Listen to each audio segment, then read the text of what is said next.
Hello students, कैसे हैं आप सब। उम्मीद करता हूं आप सभी ठीक होंगे। डियर स्टूडेंट्स, आज इस वीडियो के अंदर हम बीएससी फर्स्ट ईयर के सेकंड सेमेस्टर या कहीं कहीं पर ये फर्स्ट सेमेस्टर में भी है के लिए एक स्फीयर से एग्जाम्पल नंबर 6 को सॉल्व करने वाले हैं। इससे पहले 5 एग्जाम्पल हमने अपने पिछले वीडियो में करके देखे थे। उम्मीद करता हूं आप सभी ने उनको देखा होगा, समझा होगा और सीखा भी होगा। आज इस वीडियो के अंदर हम एग्जाम्पल नंबर 6 को सॉल्व करने वाले हैं, इसलिए आप इस वीडियो को एंड तक देखें, समझें। अगर वीडियो के अंत में आपको कुछ भी सीखने को मिले तो चैनल को जरूर सब्सक्राइब करें, लाइक करें और शेयर करें। तो चलिए शुरू करते हैं अपना ये वीडियो। देखिए, यहां पर हमें सिद्ध करना है कि जो निम्न वृत्त हैं एक ही गोले पर स्थित है।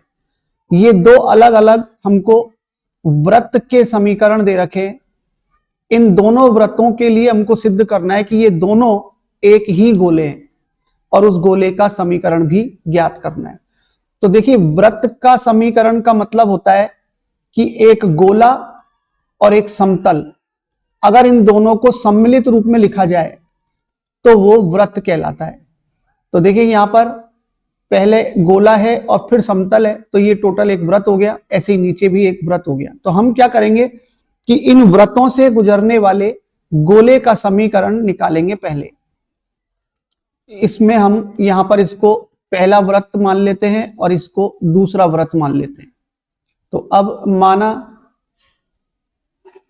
वृत्त 1 से गुजरने वाला गोला, तो वृत्त से गुजरने वाले गोले का समीकरण हम यहां पर लिखेंगे।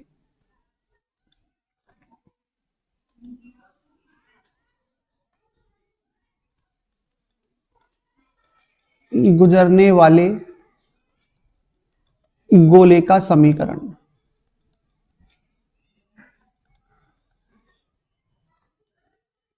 तो वो कहलाएगा s प्लस लैम्डा p बराबर 0। जहां पर हमने s तो गोले को ले लिया और p समतल को ले लिया।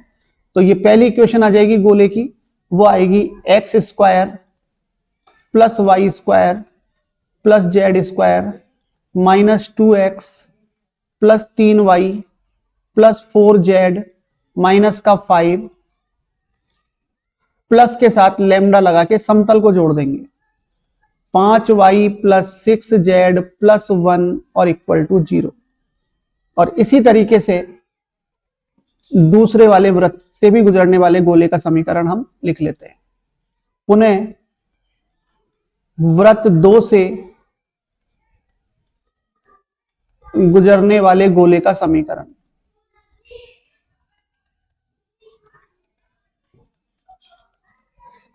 तो इस गोले का समीकरण भी इसी तरीके से निकालना है।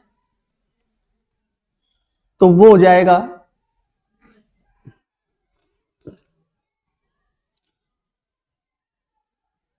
X square plus y square plus z square minus 3x minus 4y plus 5z minus का 6, और इसमें हम कांस्टेंट म्यू ले लेते हैं। x plus 2y minus 7z बराबर 0। अब प्रश्न ये कह रहा है कि ये जो दोनों गोले हैं ये एक ही गोले को निरूपित करते हैं, एक ही गोले पर स्थित है। इसका मतलब कि ये दोनों एक ही गोले हैं। तो एक ही गोले हैं तो हम गुणांकों की तुलना कर सकते हैं, समरूप होंगे ये दोनों, तो इन दोनों की तुलना करेंगे एक्स वाई जेड के गुणांकों की।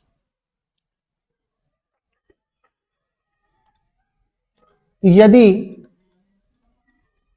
यह एक ही गोले को प्रदर्शित करें,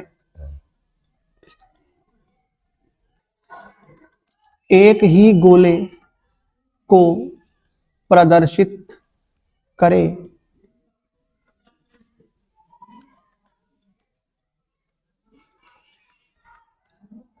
तो यह समरूप होंगे। ठीक है डियर स्टूडेंट्स, अगर ये दोनों एक ही गोले को प्रदर्शित कर रहे हैं तब तो समरूप ही होंगे। तो एक्स वाई जेड के गुणांकों की तुलना करने पर एक्स वाई और जेड के गुणांकों की तुलना करने पर तो एक्स वाई जेड के गुणांकों की तुलना जब यहां पर होगी तो उससे हम लैम्डा और म्यू के मान निकालेंगे। तो देखिए एक्स के गुणांक की तुलना अगर हम करते हैं तो यहां से आएगा -2। पहले समीकरण में एक्स का गुणांक केवल -2 है और यहां पर दूसरे में है -3 प्लस म्यू। इसको हम समीकरण नंबर 3 डाल देते हैं। y के गुणांक की तुलना करेंगे तो पहले समीकरण में y का गुणांक है 3 + 5 लैम्डा और दूसरे समीकरण में y का गुणांक है -4 + 2 लैम्डा। -4 + 2 म्यू, ये म्यू है। इसको समीकरण नंबर 4 ले लिया। z के गुणांक की तुलना करेंगे तो पहले समीकरण में z का गुणांक है 4 + 6 लैम्डा, 4 + 6 लैम्डा और दूसरी समीकरण में z का गुणांक है 5 - 7 म्यू, 5 - 7 म्यू। और ये हो गई इक्वेशन नंबर 5। और लास्ट में कांस्टेंट की भी तुलना अगर हम करते हैं तो कांस्टेंट की तुलना करने पर पहली समीकरण में अचर पद है -5 और प्लस लैम्डा और सेकंड इक्वेशन में कांस्टेंट पद है -6। इसको इक्वेशन नंबर हम 6 ले लेते हैं। अब इन चारों समीकरण की सहायता से हमको लैम्डा और म्यू की वैल्यू निकालनी है। तो डियर स्टूडेंट्स, समीकरण नंबर 3 से सीधे ही म्यू की वैल्यू हमको यहां पर पता लग रही है। तो म्यू की वैल्यू हो गई -3 का पक्षांतरण कर देंगे तो -2 + 3 = 1 और इक्वेशन नंबर 6 से हम लैम्डा की वैल्यू निकाल सकते हैं। लैम्डा = -6 + 5 यानी -1।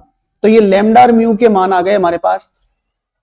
अब ये लैम्डा और म्यू की सहायता से हमारे पास जो यहाँ पर ये दो इक्वेशन आई थी, जो हमने गोले लिखे थे, ये दोनों, इन दोनों में से किसी में भी अगर हम लैम्डा और म्यू की वैल्यू रखते हैं तो एक जैसे गोले हमको प्राप्त होंगे, चाहे हम लैम्डा की सहायता से निकालें चाहे म्यू की सहायता से निकालें। तो किसी भी एक समीकरण से हम मान निकाल सकते हैं। तो चलिए, म्यू = 1 है तो म्यू का मान रखने पर गोले का समीकरण अपन निकाल लेते हैं। म्यू का मान रखने पर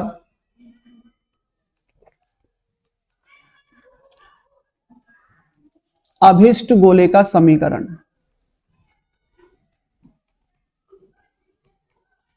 जो गोले का समीकरण हमको ज्ञात करना है वो गोला यहां से आ जाएगा। तो वो होगा x² + y² + z² -3x - 4y + 5z - 6 और म्यू का मान 1, फिर आ जाएगा x + 2y - 7z।